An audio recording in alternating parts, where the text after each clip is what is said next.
Catching up with Sharon Kotzen to hear a bit more about the yard's runners on Friday. They get underway in race 1 with Global Rush, and as her name suggests, she's a first-timer by Global View. Morning, Nadine. Global Rush is a first-timer. The Global Views, they do show a lot of natural pace. She also shows pace, and I think she's going to run a decent race if she's not too green.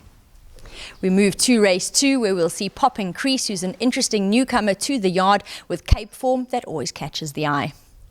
Yes, Popping Crease, it is a first run for my yard, and I think he's really going to enjoy the course and the distance, and I think the 2-4 is going to be right up his alleyway, so if he puts his best foot forward, expecting a good run from him. 3 runners in race 3, Osceola, Music Box Special and Sylvia Louise. Osceola, he was way too handy last run, so he had nothing to come. Normally he misses the break, but for a change he jumped on par. And, he's got the draw this time, and I think he's really going to enjoy the 2,400 metres, so expecting a much better run from him. Music Box Special, he won the 2,400, so he's also been looking for this trip.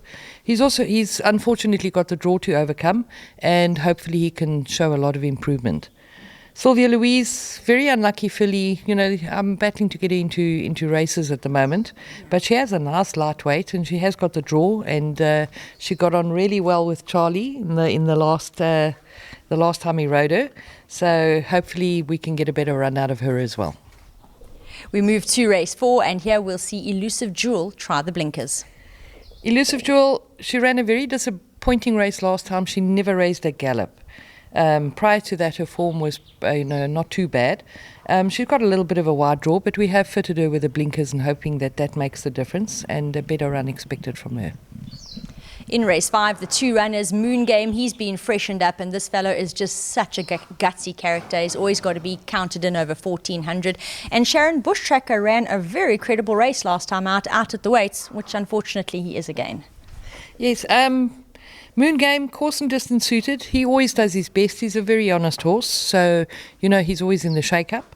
Bushtracker, he's got a good draw, and as you mentioned, he did run a cracker in his last run out of his ratings and what have you. So, in my opinion, all he needs to do is follow up on that run, and he can be in the shake-up as well. In race 6, Rosa Dorado will run. Rosa Dorado, she's got a bit of a wide draw. She went a bit flat last run. We have freshened her up. We were a little bit disappointed with the last run, and hopefully she can bounce back to her prior self. And the yard will finish with 2 runners in race 8, Jean-Paul, and newcomer to the yard, Lang's Power. Interesting runner for me. He's well down in the ratings. Jean-Paul, he went too hard early on in the race, in the last run, and, he had nothing to come at the end and faded out the last 100 metres. But we're going to give him a little bit of a chance and, let him settle a little bit, and hopefully he can run on. Lang's Power, nice horse, first run for my yard.